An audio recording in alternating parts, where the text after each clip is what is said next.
시청자 여러분 안녕하십니까? 전 세계 교회와 선교지 소식 전해드리는 CGN 월드뉴스 정은지입니다. 첫 번째 소식 CBN에서 보내온 소식부터 전해드립니다. 우크라이나에 대한 러시아의 공격이 계속되고 있습니다. 주요 도시에 포탄이 떨어지고 교전도 이어졌는데요. 우크라이나 정부는 총동원령을 내리고 징집 대상자와 예비군 전체를 소집했습니다. 또한 시민들은 비교적 안전하다고 여겨지는 서부 지역과 나라 밖으로 떠나고 있습니다.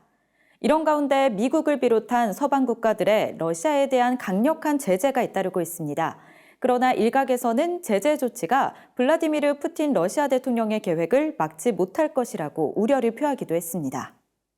러시아군이 우크라이나 북부, 동부와 남부 지역에서 진격해 주요 도시와 전략적 요충지들을 향한 공격을 계속하고 있습니다. We are outraged by credible reports that Russian soldiers are currently holding the staff of the Chernobyl facilities hostage. 미국과 서방 국가들은 러시아의 침공에 대해 제재로 대응했습니다. Today, I'm authorizing additional strong sanctions and new limitations on what can be exported to Russia. This is going to impose severe cost on the Russian economy, both immediately and over time. 그러나 볼로디미르 젤렌스키 우크라이나 대통령과 여러 비평가들은 제재로는 충분하지 않다고 지적했습니다. Sir, sanctions clearly have not been enough to deter Vladimir Putin to this point. What is going to stop him? No one expected the sanctions to prevent anything from happening. 한편 블라디미르 푸틴 러시아 대통령은 러시아를 막기 위해 군사행동을 취하면 핵무기로 대응하겠다며 위협했습니다. 또한 그가 우크라이나 이상을 염두에 두고 있다는 의혹도 제기되고 있습니다. The president was asked today, what if this goes beyond Ukraine? And he said, if Putin moves into NATO countries, we will be involved. He said, we will be involved. Is this a possibility? Is it a possibility that Putin goes beyond Ukraine? Sure, it's a possibility. 바이든 대통령은 푸틴 대통령의 궁극적인 목적이 우크라이나 점령이 아니라는 여러 국제 분석가들의 의견과 같은 입장을 밝혔습니다. He has much larger ambitions in Ukraine. He wants to, in fact, reestablish the former Soviet Union. That's what this is about. 다음 소식입니다. 러시아의 우크라이나를 향한 공격이 계속되면서 현재에는 혼란이 계속되고 있습니다. 또한 블라디미르 푸틴 러시아 대통령의 궁극적인 의도에 대한 여러 분석도 나오고 있는데요. 우크라이나 르비우에서 취재 중인 기자가 자세한 현장 상황 전해드립니다. 현재 우크라이나에서는 서부 지역과 주변국을 향한 피란 행렬이 급증하고 있습니다. 지금까지 우크라이나를 벗어난 피란민은 수십만 명에 달하는 것으로 추산됩니다. Yeah, I just have a text message from one of my key pastors in Kharkiv in the northeast part of the country. And I said to him, how are you doing? He said, I'm not well. I said, how can I pray? I said to him, how can I pray for you? He said, pray, my family's on the run. They're trying to get to where I am right now. Their city has basically Russians troops in there. And I've been spending time all these last 3-4 days, and people, I mean, the sadness is so evident. I mean, I've seen so many mothers, I've seen so many people crying as they're walking down the street. I've seen so many people hugging. I've seen parents holding on to their children. They're in total shock. Total shock. Within a few days, the entire country has turned upside down, and their beloved capital city of Kyiv, about 6 hours from me here, is under assault by Russian forces. 이에 유엔은 긴급 특별총회를 소집하고 우크라이나의 현 상황에 대해 논의했습니다. 한편에서는 이번 전쟁으로 인해 최대 400만 명의 난민이 발생할 수 있다고도 전망했습니다. I mean, the officials here in Lviv are expecting close to about 5 million people in the days to come. The mayor of Lviv put out a website showing some 6,000 shelters that are open and ready to welcome those who are fleeing churches. I've gotten together with Jewish congregations and other Orthodox, Ukrainian Orthodox churches. They're all banding together to help as best as possible. But remember, just today, I think I had about 5 air raid sirens go off. I had to run down to the basement of the hotel. It's not really a bomb shelter, but in a situation like this, you don't want to be on the fourth floor like I am. If there's a missile, a cruise missile, or a ballistic missile, you want to be on the bottom. So the reality is that the western part of Ukraine, even though it's relatively safe right now, despite the sirens, it is still a place that could potentially be in the crosshairs of Moscow. 일각에서는 블라디미르 푸틴 러시아 대통령이 우크라이나를 동부와 서부 지역으로 나누려고 한다는 주장이 제기되고 있습니다. Yeah, my sense is that in the opening salvo days of this war, that is what Putin wants to do, because he basically, if you look at a map of Ukraine, you look at the Dnieper River, it's Europe's fourth largest river that pretty much cuts the heart of the country, Kyiv right there in the middle. Everything to the east of the Dnieper River has been historically, Wendy, Russian speaking. And so the aim right now, my sense is that the aim is that, and that's where all the concentration of Russian troops are. My sense is that he wants to basically divide the country, capture Ukraine. He's got the south, he's got the east, and in essence divide the entire country. But there have been some attacks to the west here. There are a number of military bases here on the western side, but we'll wait and see what kind of action he plays west of the country. 블라디미르 푸틴 러시아 대통령의 궁극적인 목적은 소련의 재건이라는 분석도 나오면서 우크라이나뿐만 아니라 주변 나라들까지 우려하고 있습니다.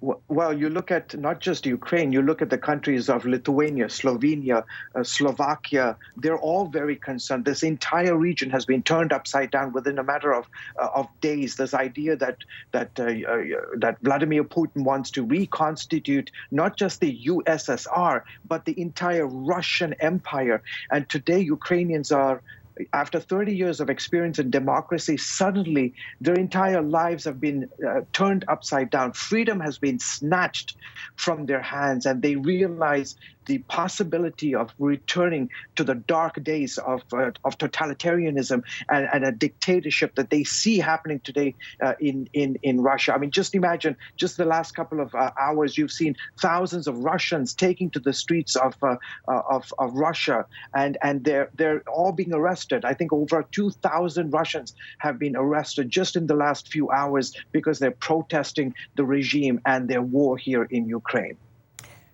구소련 시대 우크라이나 유대인들은 극심한 박해를 받았습니다. 러시아가 우크라이나를 침공하면서 유대인 공동체는 그 끔찍한 시대로 돌아갈 것을 두려워합니다. 하지만 그들은 다가올 일과 상관없이 우크라이나인들에게 축복의 통로가 되길 자처합니다. To restore it will be a sign that whatever enemies could do to destroy humanity is not possible to kill. 밀라크 시케츠의 사무실은 우크라이나에서 가장 오래된 유대인 회당 옆에 있습니다. 이 회당은 359년 동안 번성하는 종교의 상징으로 서 있었습니다. 그러나 1941년에 나치의 폭탄 공격이 일어났고 그 후 유대인 150만 명이 학살당했습니다. 81년이 지난 지금 유대인 지도자 밀라크 시케츠는 러시아의 침공으로 먹구름이 또다시 몰려오는 것을 봅니다. Most important that the people would follow the Almighty's commitments, and if they will do it, then peace will prevail. 우크라이나를 차지하겠다는 푸틴 대통령의 집착은 31년 전 독립 이후 이들이 쟁취했던 삶의 방식을 지워버릴 수 있습니다. It seems like he wants to create a new USSR. That means that we all need to be afraid. That's scary. 시케츠는 소련 시절의 공산주의자들이 유대교를 제거하려고 했다면서 우크라이나 유대인들도 고통당했다고 말했습니다. 그는 러시아가 장악하면 그런 일이 반복될 수 있을 것이라고 우려했습니다. Especially Jews, they had a second Holocaust, spiritual Holocaust in the Soviet time. It was a horrible totalitarian system.